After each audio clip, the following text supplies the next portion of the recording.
Vamos a ver entonces los tipos de neuronas que tenemos en general, ya algunas las hemos conocido. Esta sería la pseudomonopolar. La pseudomonopolar, que es la que se encuentra aquí, en el ganglio espinal. Y ahí le vamos ya poniendo algunos nombrecitos allá. Ganglio espinal, que se encuentra en la raíz posterior. En la raíz posterior de dentro del canal medular. ¿Ves? Ahí se encuentra. Tenemos la monopolar, que es tipo Golgi 1 y Golgi 2. La Golgi 1 es una larga, la que está en el córtico espinal, la que está en diferentes lugares, desde el asa, de la parte del asta anterior hacia afuera, hacia la parte muscular. O sea, eso es de tipo monopolar, porque tiene un solo axón. ¿Ves? Esta pseudomonopolar tiene un solo axón que se divide en dos, uno que es central y uno periférico. Está la bipolar, que tiene una porción periférica, que viene de la periferia, y una central. ¿Esa se encuentra en dónde? En la vía olfatoria, en la vía óptica y en la vía acústica, que la habíamos estudiado ya. Y tenemos la multipolar, que se encuentra específicamente aquí, en muchos ganglios que hay en la vía visual. Conocimos la multipolar, son los ganglios del aparato autonómico. Ahí se encuentra la multipolar. Bien, entonces vamos a ir ahora quitando esto. Ustedes, si quieren, yo lo voy copiando. Si ustedes quieren en un momento determinado revisarlo otra vez, pueden parar el video y lo leen. Bien. Vamos a ver entonces los elementos importantes de ese corte medular que yo hice ahí. Fíjense, la médula no es, la médula, como siempre yo digo, en anatomía es 3D. O sea, hay un volumen, no es un plano. La anatomía no se puede estudiar en un plano. La médula, de forma general, es un tubo, ¿verdad? Es un tubo del gordo, fíjense, de grueso aproximadamente, excepto que tiene dos abultamientos, uno cervical y uno lumbar, como habíamos explicado anteriormente. Y prácticamente tiene el grosor de un dedo pequeño, prácticamente, de 1 centímetro, 1 centímetro y algo. Miren, todas esas estructuras que llaman estructuritas están dentro de esa área, muy bien pegaditas una a la otra. ¿Ven? Entonces la médula tiene esta forma. Bueno, aquí nada más que haríamos esto. La sustancia gris se encuentra distribuida en el centro y rodeado por sustancia blanca. ¿Ven? Vamos a eso aproximadamente es un corte de este nivel. ¿Ven? Por ejemplo, un corte de ese nivel, veríamos esto así. Tiene una sustancia gris en forma de H y tiene rodeado por sustancia blanca. ¿Ven? Recuerden que esto vino de la parte en el video de lo que es el video de la formación neurológica, de la formación embriológica, la formación, el desarrollo. Se formó la parte posterior de la capa alar y la parte anterior de la capa basal. Eso es importante que se revise posteriormente por ustedes. La forma de H es la sustancia gris, la parte gris, formando el asta posterior y las astas anteriores, rodeado de sustancia blanca. Detrás estaría el cordón posterior y adelante el cordón anterior. Cordón anterior, cordón posterior. O fonículo. Fonículo posterior, fonículo anterior. Y fonículo lateral o cordones laterales. Muy importante, los cordones laterales.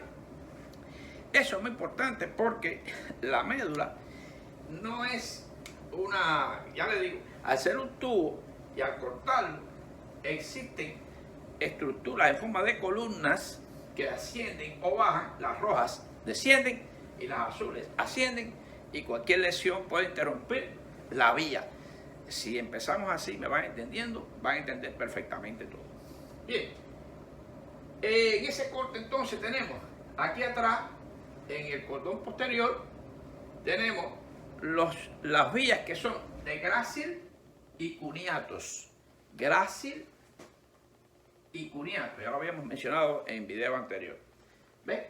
En el cordón anterior tenemos algunas vías, algunos elementos importantes que sería este rojo, sería el 10% del córtico espinal del mismo lado. ¿Ves? Esos dos. Y tenemos aquí el tecto espinal, ese rojito, tecto espinal que viene de los colículos ópticos hacia abajo. Y tenemos aquí el retículo espinal medial, porque tenemos un retículo espinal lateral. Y así tenemos aquí el vestíbulo espinal, que viene de los núcleos vestibulares a la médula espinal. Esas son descendentes, yo no estoy explicando la vía descendente hoy, nada más que es ese corte, qué es lo que tiene, que a ustedes le llama la atención, qué son esas cosas rojitas y cuáles son las azulitas. Estamos viendo eso ya. Y vamos a ver ya qué tenemos en el cordón lateral. Tenemos estas azules, que es ascendente, es espino cerebelar posterior y espino cerebelar anterior.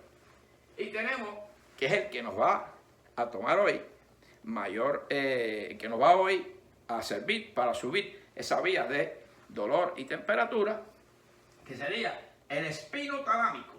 Espino talámico, muy importante, lateral y anterior. Fíjense qué interesante. Llevan distinta información. ¿Ves?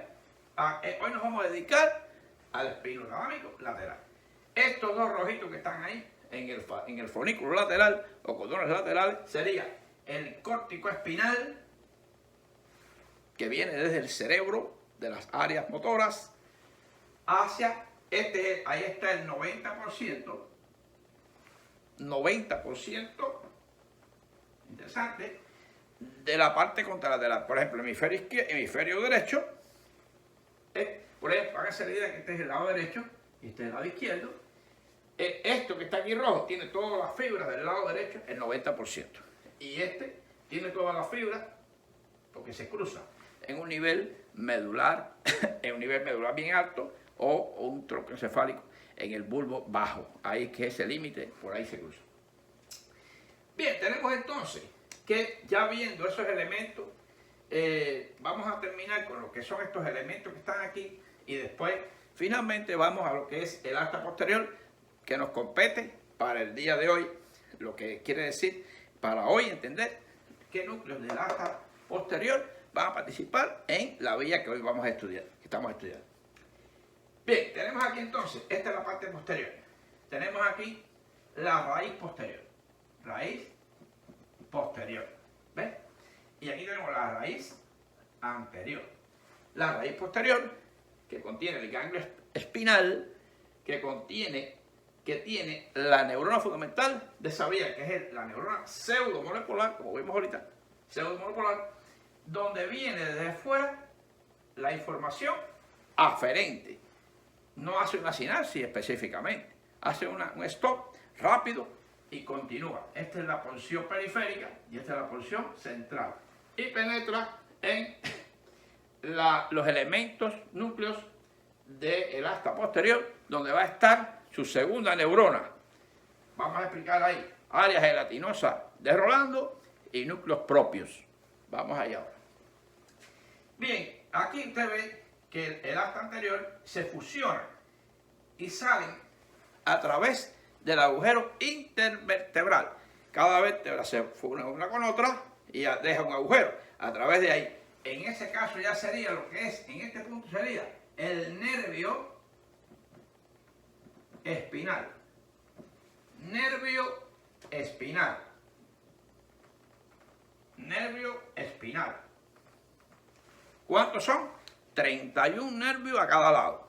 Hay autores que 33, en realidad son 31 par de nervios espinales, son pares de nervios espinales. Eso lo estudiaremos más adelante, cuando ya estudiemos los plexos. Los plexos, porque está formado en forma de plexos, distribuido de esa forma. Bien, Ahora ese nervio va a tener 4 raíces importantes, o sea, ramos importantes. Sería el ramo dorsal, este que sale hacia atrás, ramo dorsal, ramo ventral, tiene los ramos gris y blanco que van a comunicarse. Esta parte del nervio prácticamente está entre lo que es nervio y raíz anterior hacia el ganglio simpático. Ganglio simpático, que es la cadena ganglionar que está paravertebral. Muy importante. Y ya va hacia adelante, ¿ves? Hacia adelante, hacia las partes anteriores, ¿ves? Tiene un ramo ventral y un ramo posterior. Bien, ahí no lo vamos a meter porque eso es una inervación. Depende de qué área, qué músculo, no lo vamos ahora. Simplemente lo más grueso. Y este sería el agujero intervertebral, donde sale ese nervio. Muy bien, ya sabemos entonces que puede haber lesión de la raíz. Lleva nada más información de qué tipo. Aferente, la raíz. Y si es la anterior, lleva tipo eferente. La raíz anterior lleva comunicación eferente. La raíz posterior, aferente. Muy bien. Y entonces, visto hasta ahí, este corte tiene un surco posterior, tiene una fisura anterior, y ya vamos a ver. Esto que le he pintado aquí es un fascículo que viaja prácticamente por la parte más posterior del asta posterior en niveles de la médula espinal, no en todas las áreas, prácticamente hay áreas específicas que llegan un poco hacia arriba, hacia la parte cervical y otra casi a la parte lumbar. Eso se llama el fascículo de Lissauer, que participa en la entrada de la información aferente, porque al entrar ahí, antes de cruzarse esta vía que vamos a estudiar, no todos participan de esta vía, no todas las vías usan el Lissauer, la de temperatura y dolor sí. Viajan hacia arriba y hacia abajo, un nivel o dos, y luego se cruzan contralateral. Ese es el fascículo de Lissauer que se encuentra en ese punto específico. Muy bien, vamos a ver entonces solamente lo que es vamos a borrar para adelantar. No quiero quitar esta estructura porque vamos a trabajar con ella ahora.